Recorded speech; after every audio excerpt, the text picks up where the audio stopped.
Oi, galerinha, tudo bem?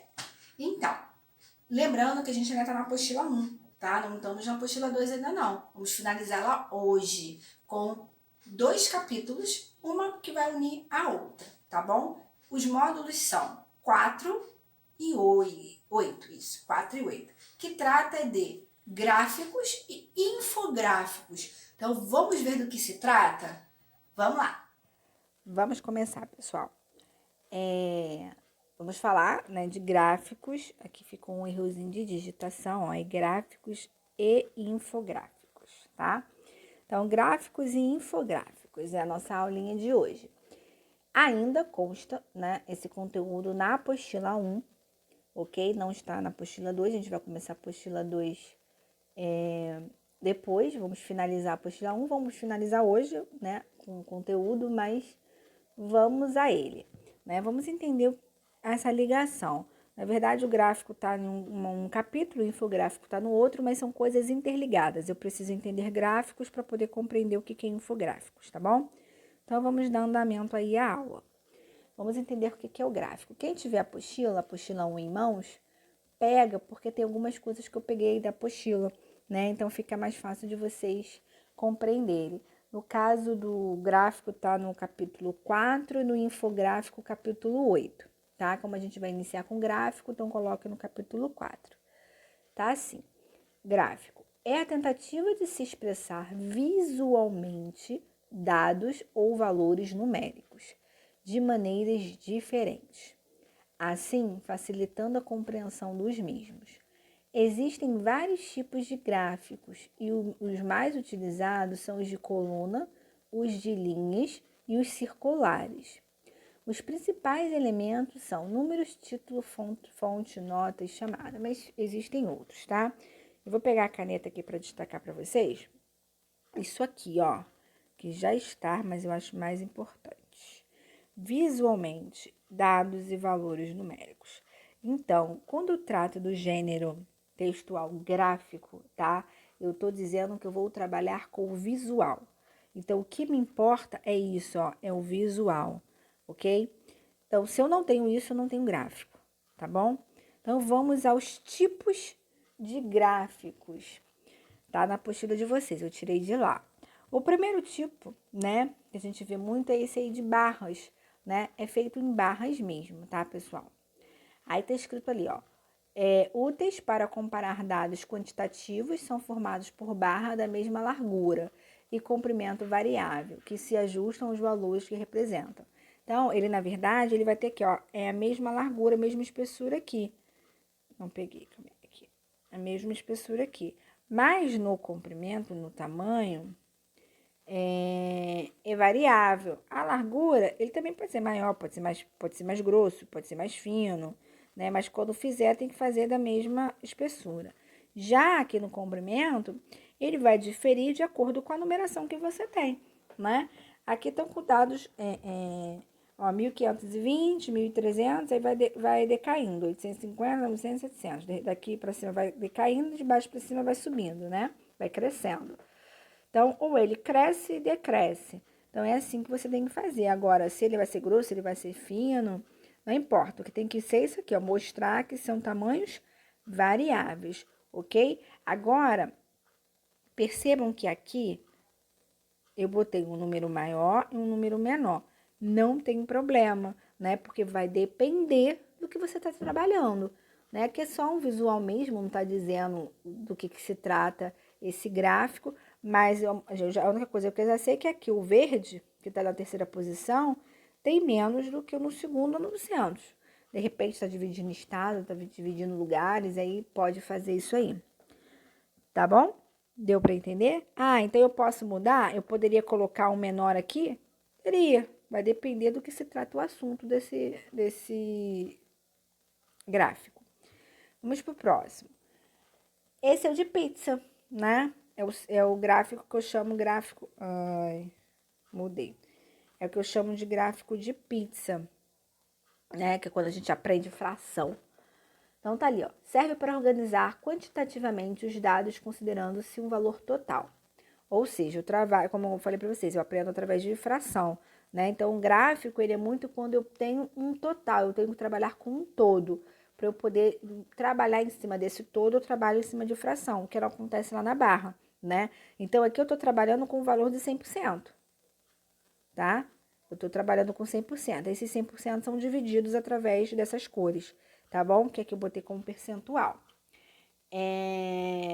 Aí eu tenho aqui, ó, o valor de 50%, ele tá pegando 50% de uma cor e eu fui dividindo as outras. Poderia ser dividido em 2 partes, em 3 partes, em 4 partes, em 20 partes, não me interessa.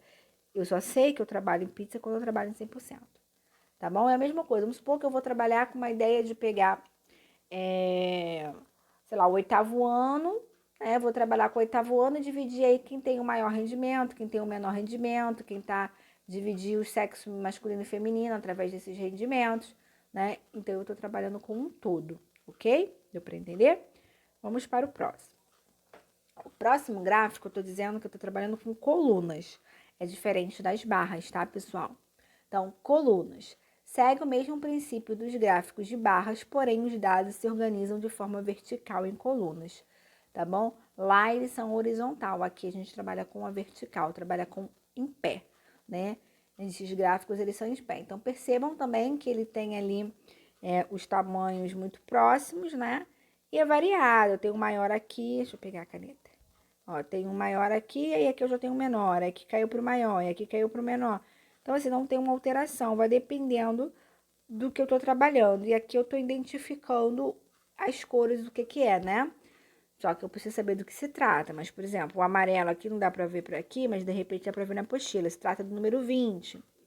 Então, aqui eu tô dizendo que aqui é 20. O azul é 18. O rosa é 16.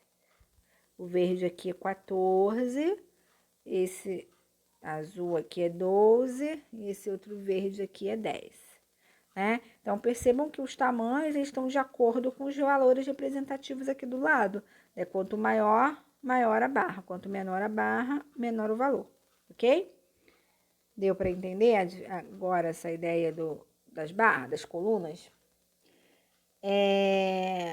Vamos para nosso último exemplo. Nosso último exemplo é o exemplo de linhas. A gente vê muito essas linhas aí quando está em época de eleição, né? De vez em quando até aparece ainda aí na televisão, quando eles fazem com a população algum tipo de perguntas, né? E aí eles fazem em forma de linha. Aí tá ali, ó. Apresenta a evolução de um dado ao longo do tempo. Ultimamente a gente tem visto muito fazendo com o presidente, né? Quando ele se elegeu, a partir de hoje, como é que tá, né? Com a ideia da população. Eixos na vertical e na horizontal indicam as referências consideradas e a linha construída entre eles. Ascendente, descendente, constante ou variável. Mostra a trajetória de um fenômeno específico. Então, vocês podem perceber aqui, né, que ele não tem uma linha, ele não segue uma linha. Então, ele pode estar bom, pode estar ruim, ele sobe, ele desce, tá vendo? Ó, vai subindo, vai descendo. Pode manter uma linha? Pode, vai depender aqui. De repente, aqui as pessoas continuaram tendo a mesma ideia dessa aqui, né?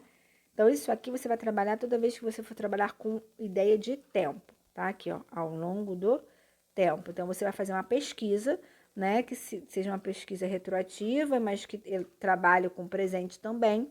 E aí, você trabalha com as linhas, tá bom? Então, vamos continuar a nossa ideia aí agora com infográfico. Por que a gente tem que aprender o gráfico antes do infográfico? Porque o próprio nome já está dizendo. Infográfico continua com gráficos. Eu vou continuar com todos esses gráficos. Com a distinção, aqui ó, a canetinha eu vou mostrar para vocês. Aqui ó, o info, ele significa informação. Então, é informação do gráfico. É como se eu tivesse que criar, né, todas as legendas possíveis, interpretativas, né, do que se trata aquele gráfico, ok? E aí vai se cair na ideia de infográfico. Então, vamos ler ali, ó. Vou tirar aqui para ficar melhor a leitura. São textos que reúnem imagens e dados de modo a garantir rapidez e eficiência na comunicação de informações. Eles se enquadram na categoria de textos multimodais, exatamente por associarem formas diferentes de linguagem verbal e visual, ou seja, eu tenho, né, a escrita com o meu visual. Então, dentro da meu infográfico, eu vou ter uma linguagem mista, né?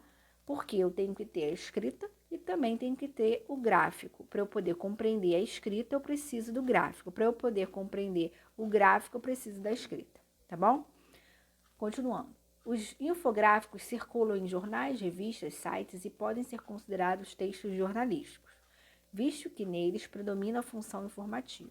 No entanto, eles também podem se enquadrar na categoria de textos instrucionais, pois muitas vezes são criados para orientar comportamentos e ações em campanhas preventivas, descrever processos e enumerar etapas na realização de diferentes atividades. Com relação à estrutura, eles são bem diversificados, mas apresentam em comum elementos como título, imagens e pequenos textos escritos relacionados a elas. Os gráficos já estudamos no capítulo 4, também pode integrar os infográficos, sendo completamente complementados por informações escritas e outros recursos visuais, né? Então foi o que eu disse para vocês. Eu preciso do gráfico, né? E através dele eu vou acrescentar todas as informações necessárias dele.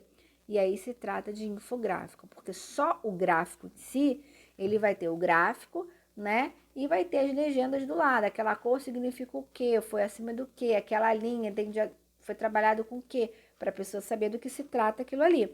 Já o infográfico tem as informações precisas de tudo aquilo. Continuando ali. A seleção de imagens e concisão verbal na construção de um infográfico. As imagens constituem o ponto principal dos infográficos e, por isso, devem ser muito bem selecionadas e detalhadas.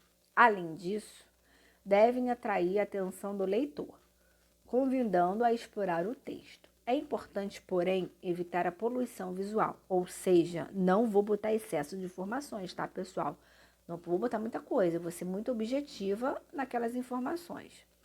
Ou seja, o excesso de informações, pois isso pode confundir o leitor e desestimular a leitura. Eu não posso tornar o infográfico uma coisa chata e cansativa, né? Eu quero apenas melhorar a informação dos meus gráficos, dar mais base para os meus gráficos. Então, vamos lá. Pequenos textos similares a legendas devem acompanhar essas imagens. Eles desempenham duas funções simultâneas: descrever a imagem e acrescentar uma informação que fuja do óbvio, chamando a atenção do leitor para detalhes importantes da imagem. Tais legendas precisam ser claras e objetivas, para atingir seu propósito e transmitir informação com dinamismo. É comum que sejam escritas com verbos no presente do indicativo. Então, olha só, não posso, né, dar muita informação ao meu gráfico. Por quê? Porque aí eu vou encher de informação, vou tornar o meu texto chato, cansativo, né? Eu digo poluição visual, porque vai estar muito cheio e a pessoa não vai ler o meu infográfico. Não é essa a intenção, ok? Como esse gênero textual, gráfico e infográfico, é bom vocês terem contato com eles para poder sentir, eu digo assim, né? Essa diferença e perceber como se faz o infográfico. Eu coloquei para vocês essas atividades da nossa apostila, tá? Lembrando que ainda é a apostila 1. Então, vocês vão pegar a página 379 e 380, ok? Esse 3 aqui tá errado, não é E3, é E. Depois, vai pegar 415, atividades finais número 1 e número 2. Eu botei atividades finais porque tem outras coisas lá junto de português que não é para fazer, só para fazer as finais, tá? E só para ficar uma coisa clara, número 2 tá na outra página, tá na 416, ok? Mas como é continuação da 1, vocês iriam perceber isso aí, 416, tá bom? Então, façam essas 3 folhinhas aí que eu passei para vocês, tirem foto, né? Coloquem um resumo da aula de hoje, do que vocês entenderam que é um gráfico, o que é um infográfico, faz o resumo no caderno de vocês. Logo em seguida, respondam aí a apostila, ou no caderno, ou na própria apostila, tirem foto, anexa aí na nossa sala virtual, né? Ainda hoje, pessoal, cuidado com o prazo, tá bom? Lembrando que vocês estão sendo avaliados. E aí, semana que vem, eu trago uma produção de texto para vocês. Beijo, fique com Deus.